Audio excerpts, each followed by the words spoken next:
আল্লাহ তাআলা বলেন 4 নম্বরে আফসোস করবে ওই সমস্ত কর্মীরা যেই কর্মীগুলো এমন নেতাকে অনুসরণ করেছিল, যেই নেতাগুলো চাঁদাবাজদেরকে আশ্রয় দিয়েছিল, যেই কর্মীগুলো এমন নেতাদেরকে অনুসরণ করেছিল যেই নেতাগুলো নিজে মানুষের উপরে জুলুম করত এবং যারা জুলুম করত ওই সমস্ত জালেমদেরকে শেল্টার দিত। এমন নেতাকে যদি আপনি অনুসরণ করেন তবে পরকালে এই নেতা যেমনি ভাবে জাহান্নামে যাবে আপনাকেও তো আল্লাহ তাআলার জাহান্নামে যেতে বাধ্য করবে। কথা তো আমার না, যিনি বলেছেন তিনি কে? তিনি কে? আল্লাহ। এই যে কোরআন, রব্বুল আলামিন পবিত্র কোরআনের ভেতরে কোনো কিছুই তিনি গোপন রাখেন নাই, সবকিছুই তিনি ওপেন করে দিয়েছেন। প্রিয় মুসলমান, পরকালে জাহান্নামী নেতা এবং জাহান্নামী কর্মীর মধ্যে দেখা সাক্ষাৎ হবে এবং তাদের মধ্যে কথাবার্তাও হবে। এই সম্পর্কে রব্বুল আলামিন পবিত্র কোরআনের মধ্যে তিনি বলছেন, পরকালে কর্মীরা নেতাদেরকে মানববন্ধন করে করে দাঁড় করাবে, দাঁড় করিয়ে বলবে, নেতা দাঁড়ান, কোথায় যাচ্ছেন? ইন্না কুন্না লাকুম তাবান। আরে নেতা, পৃথিবীতে যখন আমরা ছিলাম, ইন্না কুন্না লাকুম তাবান, আমরা তো আপনারই আনুগত ছিলাম। আপনি যখন যাকে গ্রেফতার করতে বলেছেন আমরা দেখি নাই ওই ব্যক্তির অন্যায় আছে না নাই, আপনার কথা শুনে আমরা তাকে গ্রেফতার করেছি। আপনি যার বাড়িতে আগুন লাগিয়ে দিতে বলেছেন আপনার কথা শুনে আমরা তো তার বাড়িতেই আগুন লাগিয়ে দিয়েছি। আপনি যে ব্যবসা প্রতিষ্ঠান থেকে চাঁদা আনতে বলেছিলেন আমরা তো আপনার কথা শুনে সেখানে গিয়েই চাঁদা উঠিয়েছি। কখনো কখনো এমন হয়েছে আপনার কথা শুনে অন্যায় করতে গিয়ে পুলিশের হাতে গ্রেফতার হয়ে আদালত পর্যন্ত গিয়েছি। আপনি ফোন করে বলেছেন, এই কাকে ধরেছো, ছাড়ো, ও তো আমাদেরই দলের লোক। এমন নেতা আছে না নাই? আদালত থেকে কর্মীদেরকে ছাড়িয়ে আনে তো কর্মীরা তখন বলছেন, এটা ইন্না কুন্না লাকুম তাবান, পৃথিবীতে আমরা তো আপনারই আনুগত ছিলাম। আপনার আদেশ পালন করতে গিয়ে জেলখানায় চলে গিয়েছি, সেখান থেকে আপনি আপনার ক্ষমতা বলে আমাদেরকে ছাড়িয়ে এনেছেন।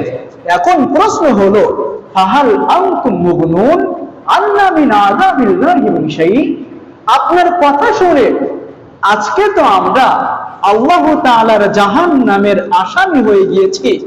আজকের এই দিনে আপনি কি পারবেন আল্লাহ তাআলার এই আযাব থেকে আমাদেরকে রক্ষা করতে?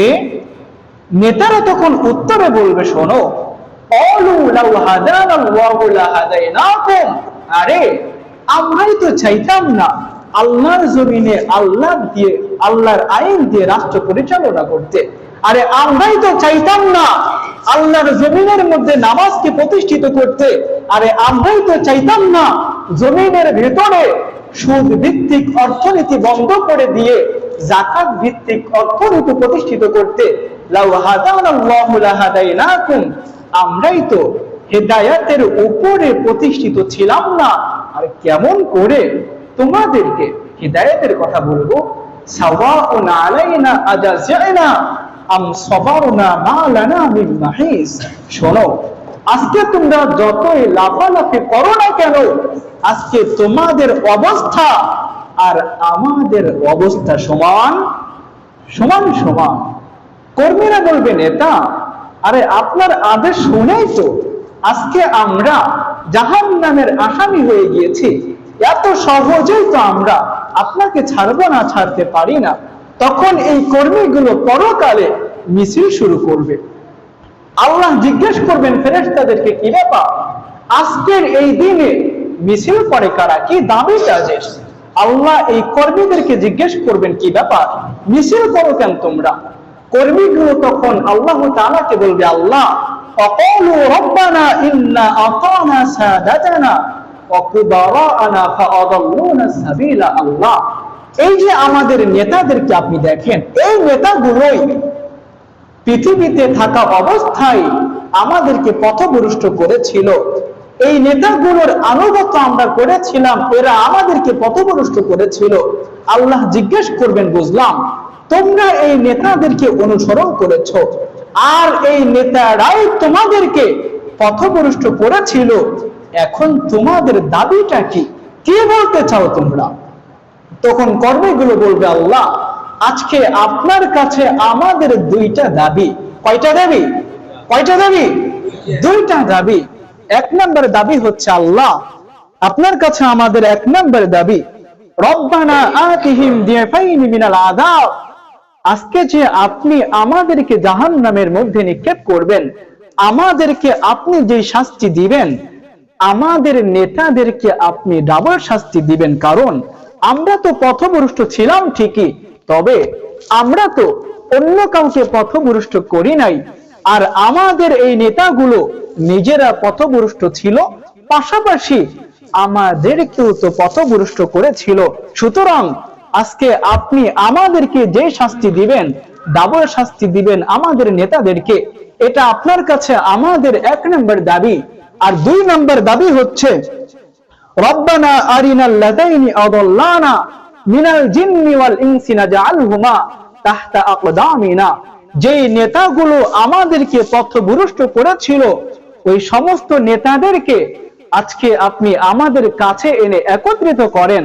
আজকে আমরা তাদেরকে পদদলিত করে তারপরে আমরা জাহান্নামের মধ্যে প্রবেশ করব। প্রিয় মুসল্লিবৃন্দ, রব্বুল আলামিন এই নেতা এবং কর্মীদেরকে একত্রিত করে আল্লাহ তাআলার জাহান্নামের মধ্যে নিক্ষেপ করে দেবে। জাহান্নামের আগুন, জাহান্নামের কষ্ট সহ্য করতে না পেরে এই কর্মীরা তখন আফসোস করে বলবে, ইয়াকুলুনা ইয়া লাইতানা আতানা আল্লাহ ওয়া আতানা রাসূলা, হে আল্লাহ, পৃথিবীতে থাকা অবস্থায় আমরা যদি এই নেতাদেরকে অনুসরণ না করে, যেই নেতাগুলো আমাদেরকে কোরআনের দিকে ডাকতো, যেই নেতাগুলো বলতো আসো আল্লাহর জমিনে আমরা আল্লাহর আইন প্রতিষ্ঠিত করি, আসো আল্লাহর জমিনে আমরা নামাজকে প্রতিষ্ঠিত করি, সুদকে বন্ধ করে দিয়ে যাকাতকে প্রতিষ্ঠিত করি, যদি আমরা এই নেতাদেরকেই অনুসরণ করতাম, তবে তো আমরা এই আযাব থেকে চিরকালের জন্য বেঁচে যেতে পারতাম।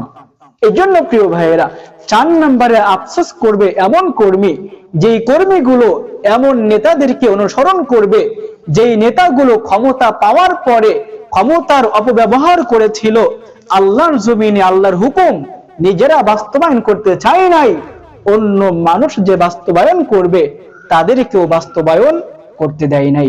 এই জন্য প্রিয় মুসল্লিবৃন্দ, আহ্বান করছি, আসেন আমরা এমন নেতাদেরকে অনুসরণ করি, যেই নেতাগুলো আমাদেরকে আল্লাহর দিকে ডাকে। এমন নেতাদের অনুসরণ আমরা করি, যেই নেতাগুলো এই জমিনের ভিতরে নামাজকে প্রতিষ্ঠিত করতে চায়। এমন নেতাদেরকে আমরা অনুসরণ করি, যেই নেতাগুলো এই রাষ্ট্রের মধ্য থেকে সমস্ত প্রকারের অন্যায়, সমস্ত প্রকারের অনিয়মগুলো দূর করবে। যেই নেতাগুলো এই রাষ্ট্রের ভিতরে শান্তি প্রতিষ্ঠিত করতে চায়, এই নেতাগুলোকে আমরা অনুসরণ করব। যদি এই নেতাদেরকে অনুসরণ আপনি না করেন, তবে পরকালে আপনাকে আমাকে আফসোস করতে করতে আল্লাহ তাআলার জাহান্নামের মধ্যে প্রবেশ করতে হবে।